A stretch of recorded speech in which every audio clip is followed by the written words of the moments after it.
안녕하세요. 파미데일리 김지현 기자입니다. 오늘 주제는 JW 중해제약 아토피 치료제 성공 시 수천억 로열티 이런 주제로 준비해 왔습니다. 많이 JW 중해제약에 대해서는 아마 잘 아실 거예요. 오래전부터 들어오셨을 거고 전통 제약사 중에 한 곳입니다. 아주 역사가 깊고요. 근데 전통 제약사들 보면 대부분 다 이제 복제약이 근간입니다. 복제약이 뭐라면 특허가 만료된 약을 도입을 해가지고 소위 말해서 이제 로열티나 이런 거 없이 아주 이제 국내 이제 값싸게 국내 시장을 기반으로 해가지고 영업을 하는 것을 이야기를 하는데 JW 중해제약 같은 경우에는 1980년부터 그러니까 역사로 따지면 40년 이상 됐죠. 아주 일찍부터 좀 신약 개발을 해오던 회사입니다. 그래서 연구개발소 같은 경우에도 한 2개나 지금 보유하고 있고요. 연구개발에 좀 진심인 이런 전통 제약사라고 좀 정리를 해드리고 싶습니다.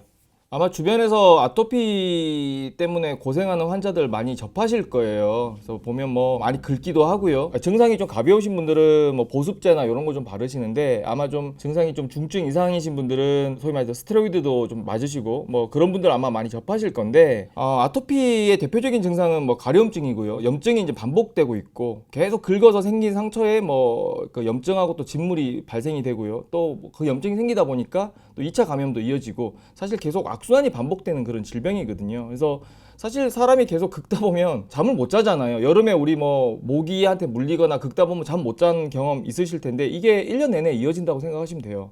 1년 내내 24시간 내내 이렇게 이어지는 건데 그렇게 되면 결국에는 집중력도 굉장히 저하가 되고요. 또 이게 아프다 보니까 우울증이 좀 생기기도 하거든요. 그래서 아토피 환자들 중에 좀 극단적인 선택을 하시는 분도 꽤 많이 있습니다. 그런 것도 좀 살펴볼 필요가 있고요. 그래서 아토피 피부염 같은 경우에는 2차 감염이나 또는 아까 정신질환을 좀 유발하기 때문에 단순한 피부 질환이 아니라고 지금 시장에서는 정의를 하고 있어요. 그리고 뚜렷한 원인은 잘 파악이 안 되고 있어요. 다만 좀 뭉뚱그려서 염증이 문제가 아닌가 이렇게 지금 파악하고 있는 질환입니다. 글로벌리 많은 제약사들이 아토피 치료제 치고는 아직 변변한 치료제가 없다 보니까 개발에 뛰어들었어요. 성공만 하면 황금알을 낳는 거위라고 생각을 하기 때문에.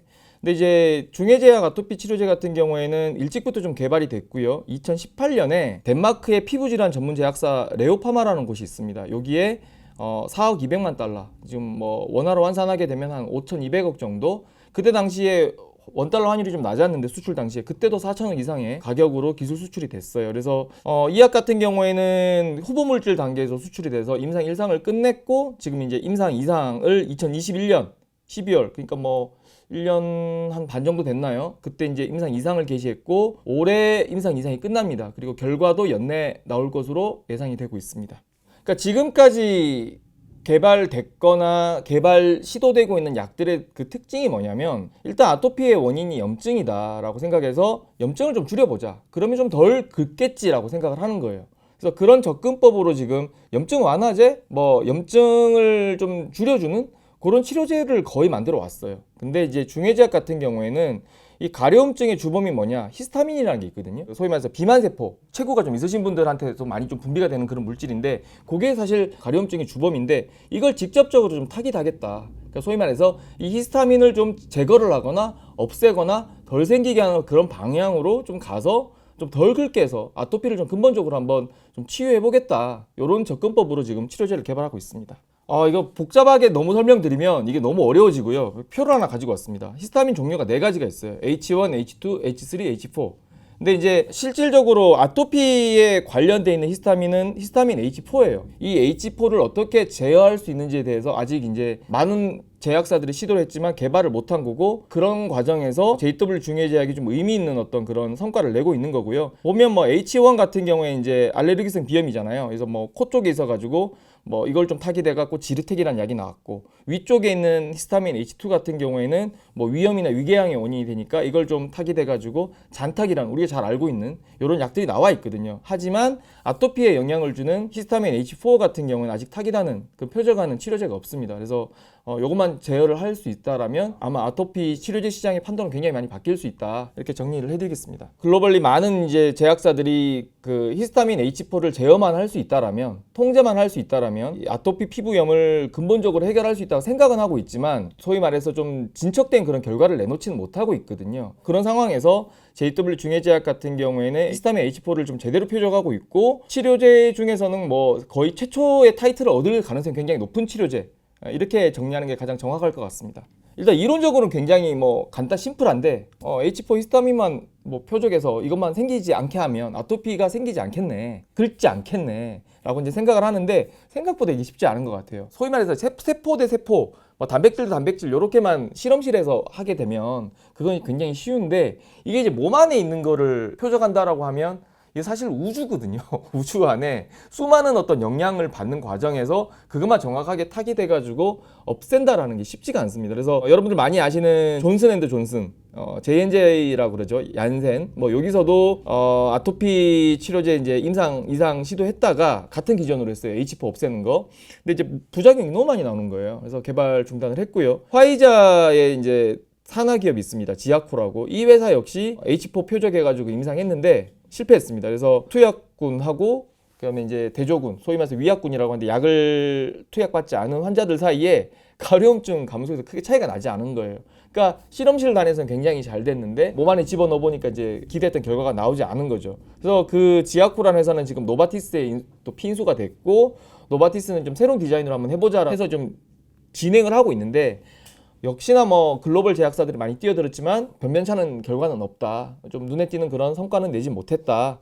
그래서 뭐 JW 중해제약이 지금 현재 이 부분에서는 굉장히 앞서 있고요. 성공하면 세계 최초가 됩니다. 일단 임상 이상을 성공하게 되면 아까 2018년에 레오파마라는 덴마크 회사한테 기술 수출이 됐다 그랬잖아요. 마일스톤이라는 걸 받습니다. 마일스톤을 우리나라 말로 좀 표현하게 되면 성공보수 이렇게 말씀드릴 수 있을 것 같은데, 그게 한 200억 정도 돼요. 근데 중해제약 매출이 한 연간 한 7천억 정도 되기 때문에 큰 의미는 없어요. 근데 어떻게 볼 수 있냐면 이상에서 사실 약의 성공이냐 실패냐 그 판가름이 거의 납니다. 그래서 이상이 성공했다라는 거는 삼성도 성공할 가능성이 굉장히 높다는 얘기예요. 상황이 좀 좋으면 이상으로도 바로 이제 뭐 긴급 승인으로 약이 출시될 수도 있습니다. 그래서 어찌됐든 간에 지금 200억이라는 숫자는 아주 단편적인 숫자고, 200억을 받는다는 의미는 앞으로 이 회사가 매년 수천억을 벌어들일 수 있다는 얘기거든요. 그래서 지금 일단은 시장에서는 어떻게 생각하고 있냐면, 이 약이 성공을 하게 되면 조단위 매출을 기록하는 것이 거의 확실시되고, 그렇다라면 두 자릿수 로열티이기 때문에 1000에서 2000억 정도의 매출액이 추가적으로 나올 수 있다. 그럼 이 회사 작년에 매출액이 6,800억인데 여기서 뭐 한 2천억 정도 더 플러스가 된다고 봤을 때 퀀텀 점프할 수 있는 거잖아요. 근데 이게 1조로 봤을 때 이런 거고, 예를 들어서 매출이 2조다 3조다 했을 때는 지금 현재 매출만큼 더 매출이 더해지는 거고, 뭐 이거는 그대로 다 남는 거잖아요. 로열티니까 이게 뭐 비용 들어가는 건 없는 거잖아요. 그러니까 영업이익도 훨씬 더 많이 올라갈 수 있는 거죠. 그래서 그런 계산을 좀 한번 해보실 필요가 있는 것 같습니다. 전문 용어로는 퍼스트 인 클래스라 그러거든요. 그러니까 이때까지 없었던 이야기예요. 우리나라 말로는 혁신 신약. 그러니까 지금까지 있었던 약들 중에 같은 기전으로 같은 약 효능으로 가장 좋은 약을 베스트 인 클래스라 그러거든요. 그러니까 기존에 있는 약 중에 조금 더 낫다가 베스트 인 클래스고, 퍼스트 인 클래스는 최초예요. 근데 이 약은 최초입니다. 그래서 비싼 약도 없어요. 그래서 이런 약들이 나오면 그 시장을 통째로 먹는 게 지금까지 어떤 시장의 모습이었거든요. 그래서 이 약도 그렇게 될 수 있는 잠재력을 가지고 있다. 뭐 그렇게 이제 말씀을 드리겠습니다. 결국에는 이제 뭐 시장 조사 기관의 리서치를 봐야 되는 건데, 2024년 기준으로 한 8조 8천억 정도 될 것으로 지금 보고 있고요. 연평균 시장의 성장 속도는 뭐 10% 이상 되는 걸로 보입니다. 그리고 국내 시장 같은 경우에 5천억 정도 시장 규모를 형성하고 있고요. 특히 어린아이들한테는 10에서 한 20% 정도, 성인에서는 한 3% 정도 이게 나타나고 있고, 글로벌리 세계 아토피 피부염 환자 숫자는 한 1억 명 이상 추정이 되고 있습니다. 그래서 전체 인구 대비해서도 적은 숫자가 아니에요. 그래서 이 약이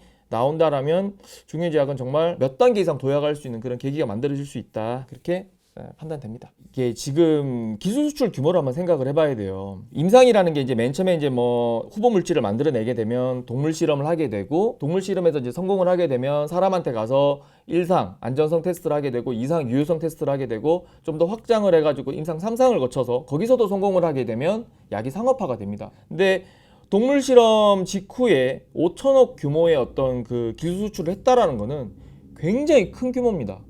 보통 이 정도 규모가 나오려 그러면 임상 1상이나 2상 정도 들어가야 나올 수 있는 기술 수출 규모거든요. 그래서 약 자체에 대해서는 또는 기전 자체에 대해서는 굉장한 가능성을 봤다라고 이제 저는 좀 생각을 하고 싶고요. 그리고 기술 수출 당시에 좀 정황을 놓고 보게 되면 글로벌리 이제 한 2개 정도 회사가 이 약을 서로 자기들한테 달라고 경쟁이 좀 붙었대요. 그래서 이것도 굉장히 좀 드문 케이스거든요. 그래서 기술 수출하는 입장에서 복수의 어떤 경쟁자가 나타난 상황에서 이 약을 정말 진정성 있게 개발할 수 있는 그 회사를 택한 거거든요. 그래서 지금 바이오 벤처들 상황을 보게 되면 일단 하나 우리 거 제발 좀 사가 주세요 뭐 이런 느낌이고, 전임상 단계에서 잘 안 팔려요. 사실 1상 지나가거나 2상에서 어느 정도 이제 약 효능에 대한 유효성을 증명했을 때 많이 팔리는데, 동물 실험 직후에 팔렸다라는 것은 그만큼 이 후보 물질 자체에 대해서 인정을 받았다. 그리고 이 약이 지금 기술 수출된 지 한 5년 정도 됐잖아요. 아무 문제 없이 지금까지 1상과 2상까지 쭉 진행이 되고 있다라는 것은 그만큼 경쟁력 있는 물질이다라는 생각이 들어요. 그래서 저는 굉장히 높은 가능성이 있다라고 저는 생각을 하고 있습니다. 오늘은 JW 중해제약에 대해서 살펴봤습니다. 파미데일리 좋아요, 구독, 알람 설정까지 부탁드리겠습니다. 감사합니다.